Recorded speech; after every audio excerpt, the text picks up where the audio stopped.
Hi, everybody. I'm Bridget Belden, and I am the author of Dancing in a Hurricane.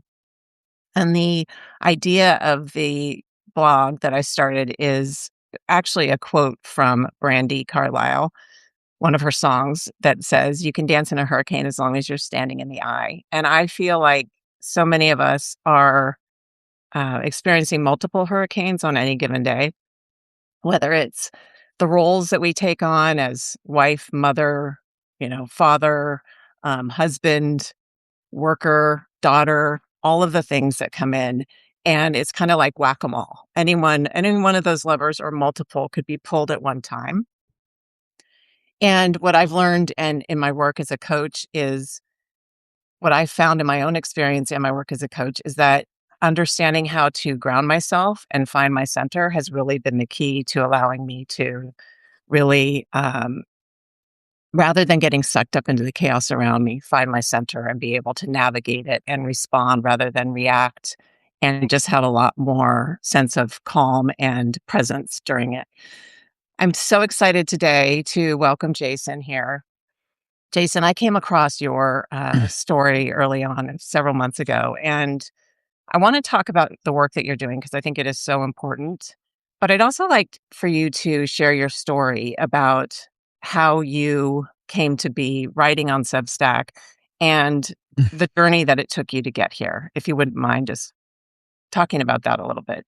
Oh, yeah, happy to. And thanks for having me, Bridget. I'm excited to be here. So, yeah, I mean, the story is, you know, the human experience is complex, and you never know what tomorrow holds, I suppose. So, about, I guess it's almost 16 years ago now, I lost my first wife to suicide, and it followed a very, very bullish 5 years leading up to that, where she was a police officer, and her mental health issues just, I mean, she ended up in homeless shelters and rehab and shock therapy and lock psych wards. And it was a really, just a very tragic decline and demise, I guess. And I, when that happened, I really had no idea what grief was. I thought grief was actually for weak people. And, but I basically, during that time leading up to her death and after, I just developed a really significant drinking problem. And I really drank myself silly for probably about 4.5 years after she died, and but somehow never made the connection between those two things. Like, I Mm. thought I had put it behind me. It wasn't until I stopped drinking, my, typical, or not typical, but, rock bottom moment, let's say, and sobered up and gave myself some space to start healing, and realized that 5 years after my first wife's death, I started grieving her death. And, I didn't know what was happening to me. I thought I was losing my mind, actually, and it was my wife who told me. I remember saying that to my current wife, and said, "I don't know what's happening to me. I'm crying about her all the time. I'm writing about her. I'm going to visit her grave a lot more often." And she said, "You're grieving, basically, dummy. You're," those were the exact words. And I remember thinking, "That feels true," and so that experience really altered the trajectory of my life. And I just started coaching people and doing different line of work and all that kind of stuff, and writing more and putting more kind of content online about some of the things that I cared about, my experience and all that. Um, and then 3 years ago, our 19-year-old daughter was killed in a car accident, and she's drinking, driving drunk and stoned. She died. She almost killed four other people. It's just horrific. And but the reality about it is that her mother's death shattered her soul. And we had two daughters. They were 6 and 5 when the mom, Cindy, died. And so by the end of my daughter's life, I mean, it was like watching Groundhog Day. Like, it was just the same thing happening again. Like, I just was powerless to stop it. Her life became completely unmanageable. Her mental health, emotional dysregulation, like, again, it was the same as her mom. So, yeah. And I think for me, like, losing a child is devastating, but I think and losing a wife is devastating too. But I think what's in our situation, like in this particular situation, I mean, I had really healed about my wife's death. I mean, I was in a good place about it. I didn't even really think about it too much anymore. But my daughter's death really, because they were so tightly related to each other, it like wrenched her death almost from the past and pulled it right back into the present, you know. And so, but yeah, I mean, the last 3 years have been, navigating that loss and maybe revisiting my wife's death. But that was a long-winded way of saying, coming to Substack. I've always liked to write, and I just want to help people, and I know that I have this unique experience where I did grief like I would say probably a typical guy would do grief, which is like ignore it and try to do anything you can to move past it, no matter how destructive it is.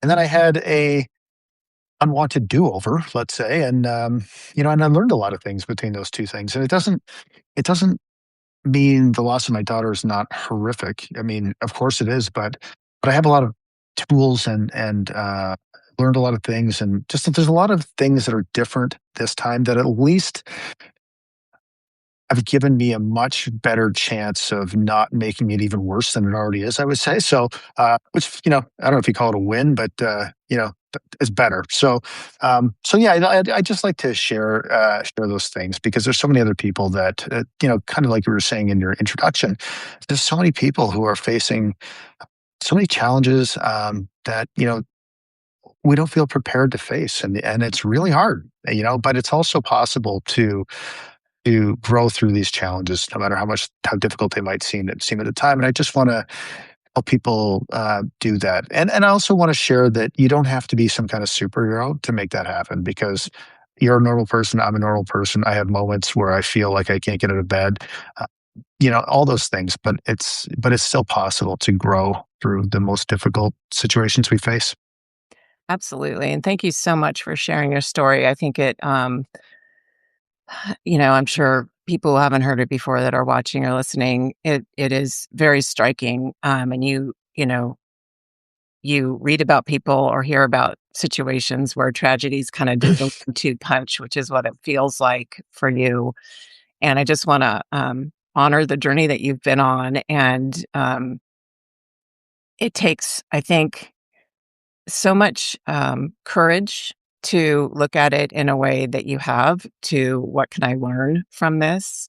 Um, you know, and I think there is this misconception that when you are struggling with grief or some kind of situation, that you can't also find joy in the midst of that. You can't find hope in the midst of that, that it's either one or the other. And in fact, it's possible to hold both, and many of Mhm. us do.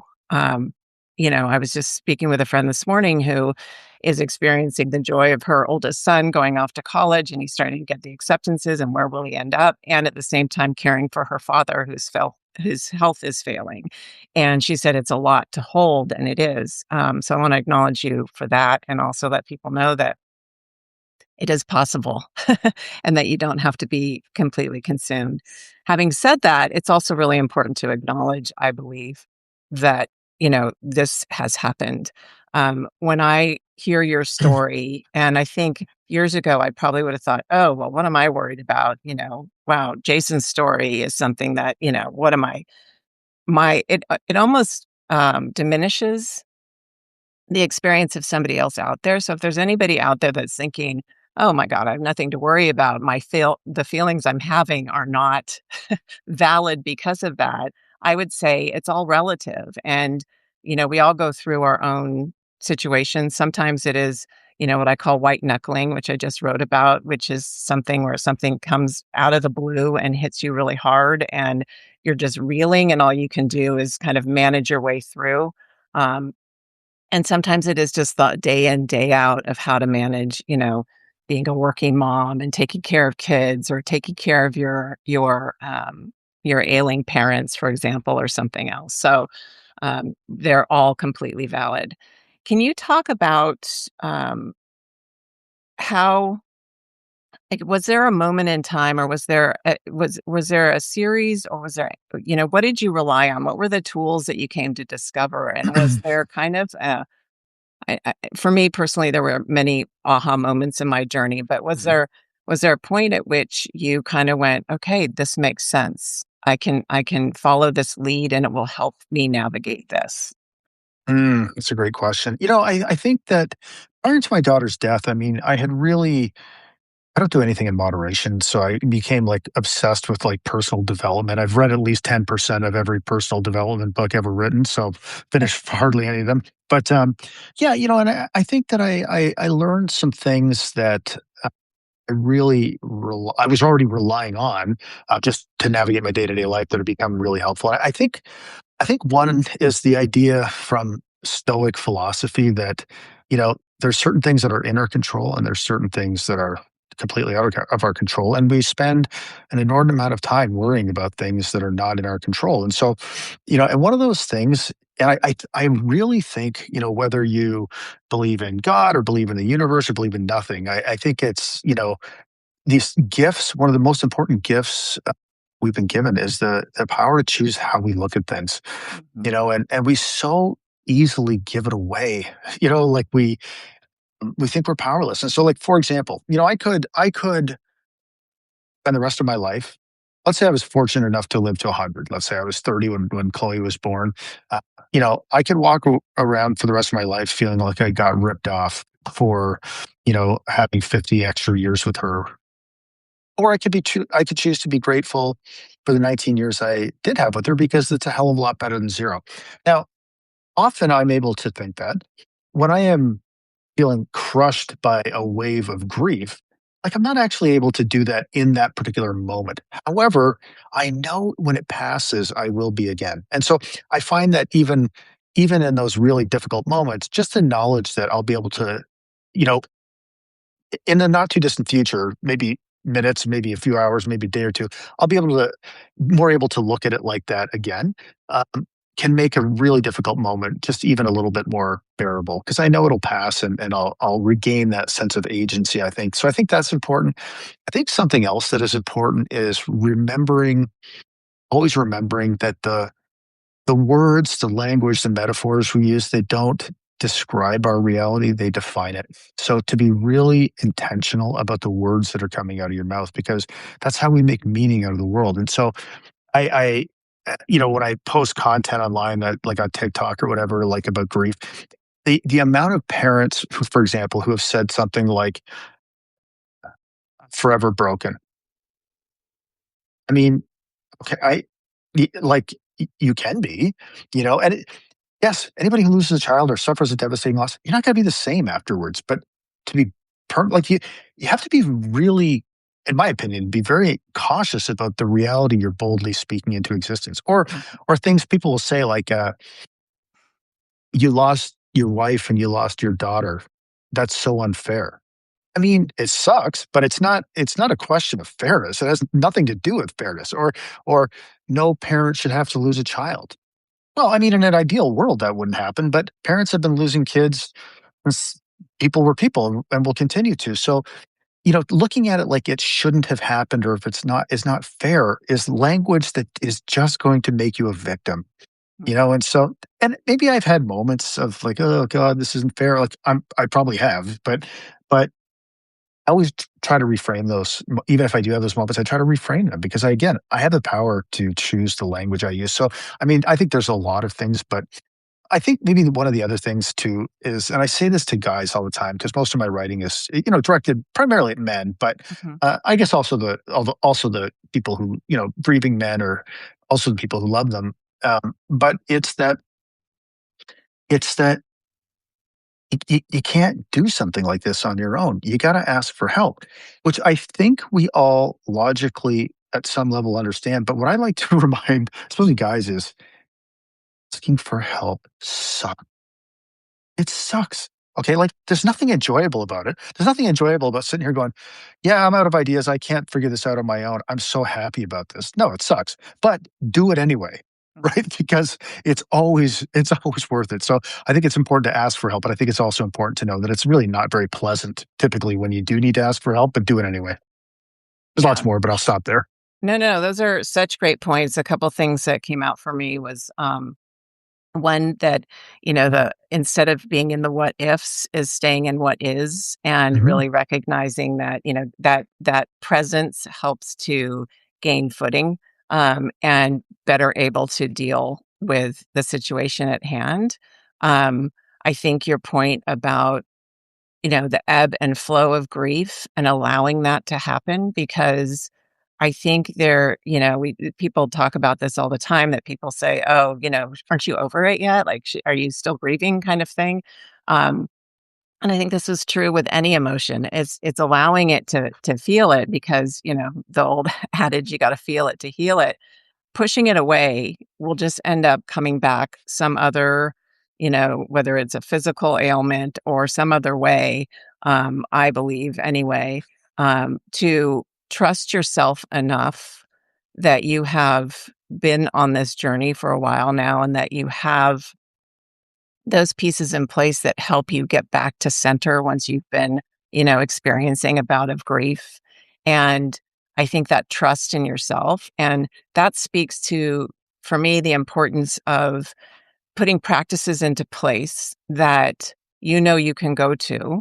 And there's a couple different things. One is those actions we take, that help us stay grounded on any given day. Like for me, it's my morning routine. It's getting up and doing my meditation. It's going out for a walk. It's acknowledging, without my AirPods, it's looking at the birds, going to the gym. Like those are the things that really kind of help keep me grounded on a day in, day out basis, and allow me the structure to come back to, if I feel like, whoa, I'm knocked off balance. Okay, I know I need something that I'm familiar with.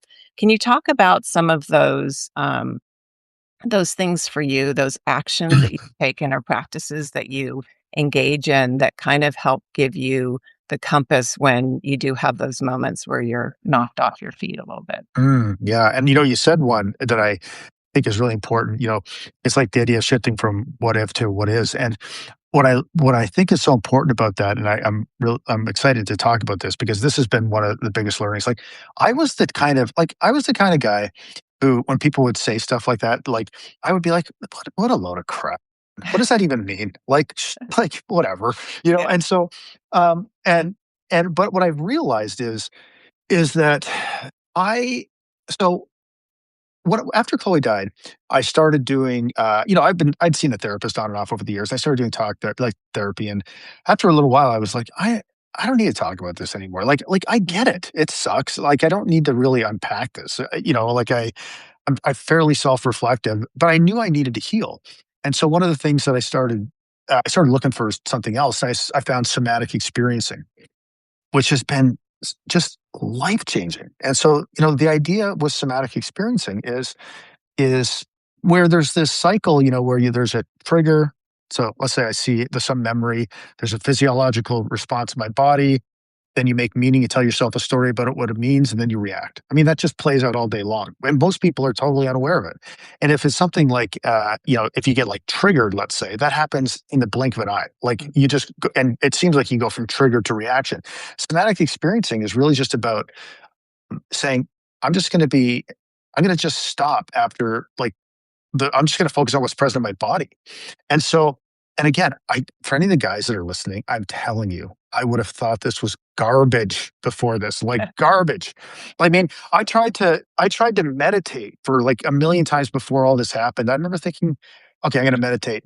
I'd be like, okay, focus on your breathing. And then I would be 2 seconds later, I'd be obviously thinking about something else. Then I'd be Yeah. beating myself up, you loser, you suck at meditating. And then I was like, ah. So, Yeah. but what I realized is when you can sit with, so let's say you are feeling like a lot of anxiety. They call it charge because charge is a neutral term. But so if you can actually just sit with what is happening in your body and notice it and just be like, and describe it to yourself, like, I feel all this pressure in my chest. It kind of stops, my arms and, like whatever, like relief can literally be minutes away, Mm. like minutes away. And when you're freaking out, it can feel like that is never going to escape, which is why we try to manage it. So learn, and I think the other thing I want to say to anybody to watching is I lived in my head all the time because it is how I maintained this Yeah. illusion of control. Like, so the busier I am up here, the more I think about things, the more I obsess about something, the more important it is to me, even though the thinking was rarely productive, And so, what somatic experiencing allows you to do is just drop out of that and get into your body. But I'll tell you, for somebody who spent so much time and still does, spends so much time living in my head, it has been this part I've moved past now.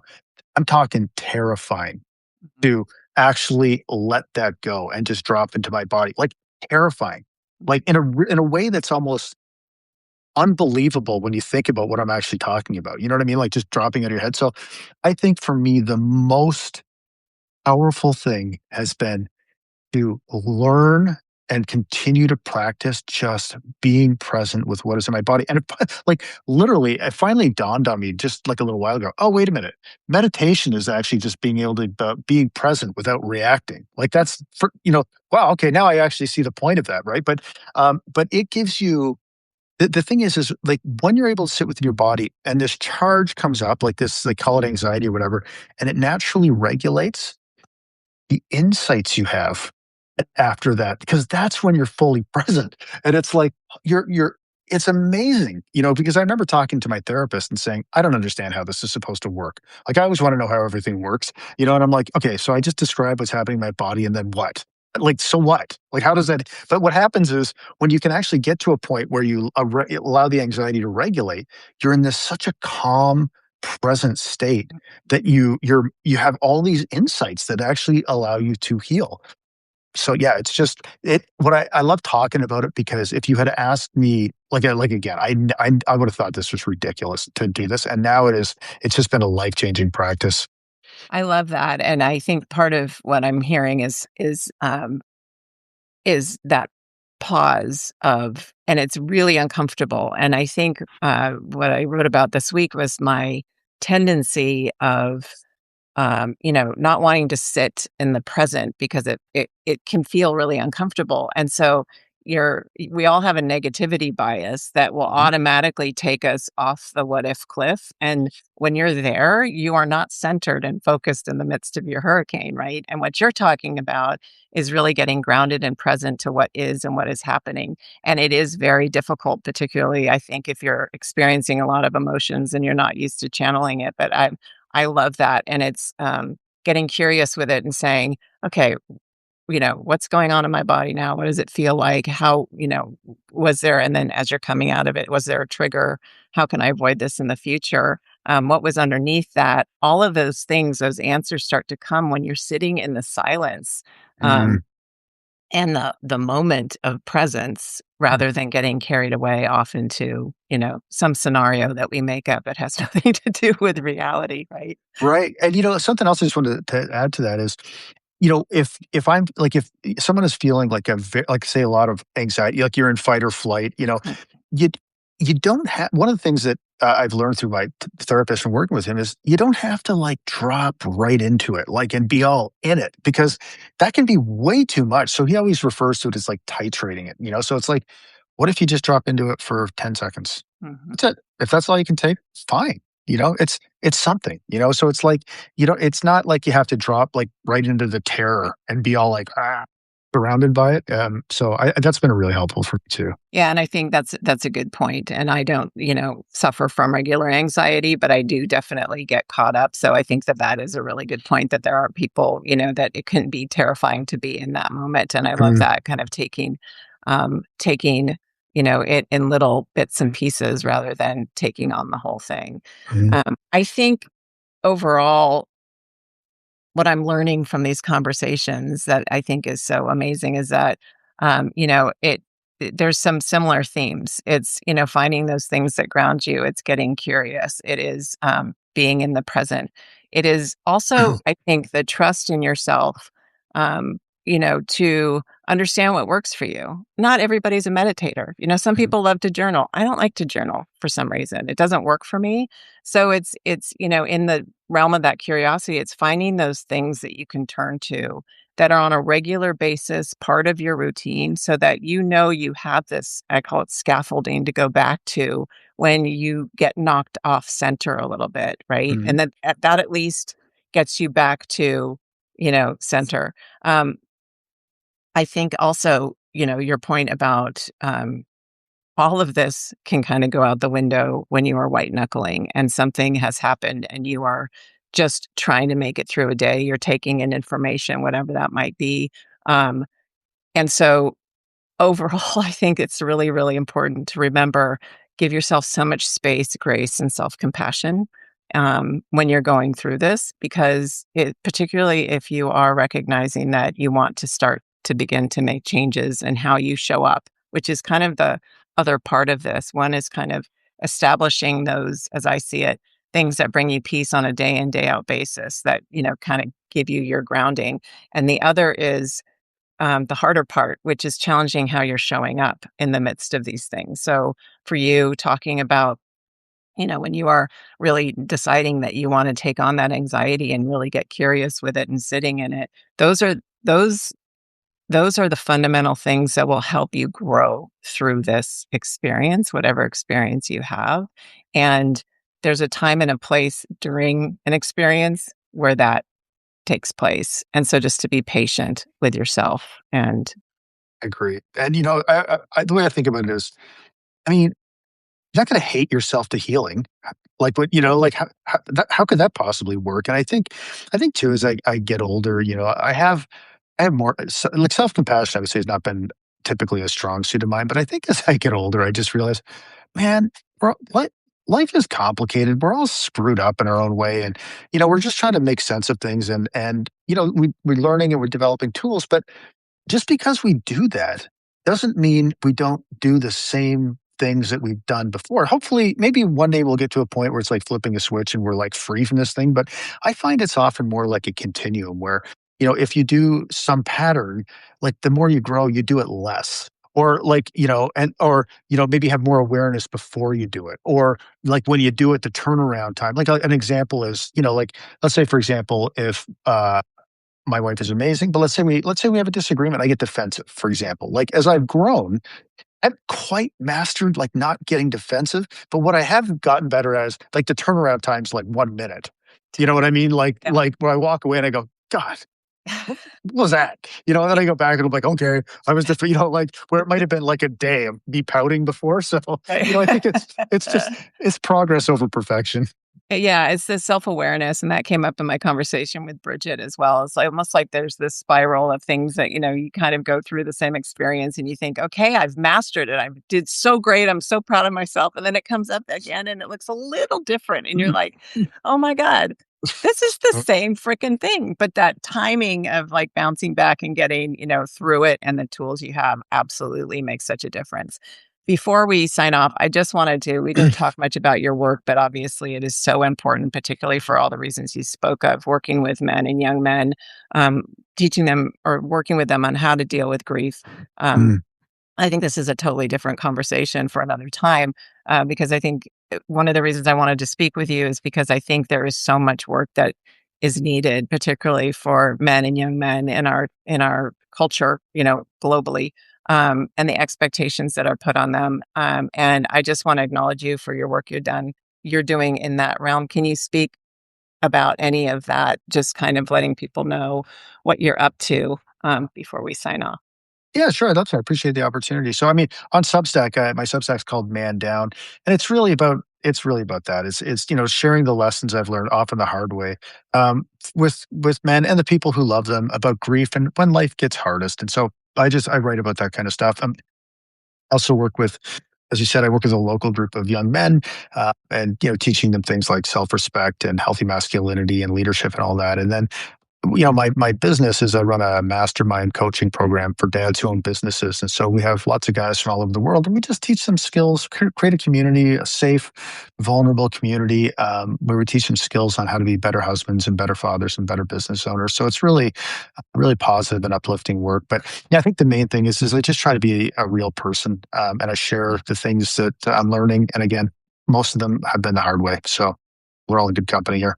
Well, that comes through so loud and clear, and I think that's what I love about what you do is that you're so vulnerable, and I think standing in that leadership within, as a man, and leading other men is such a beautiful calling, and so I just wanna acknowledge you for that.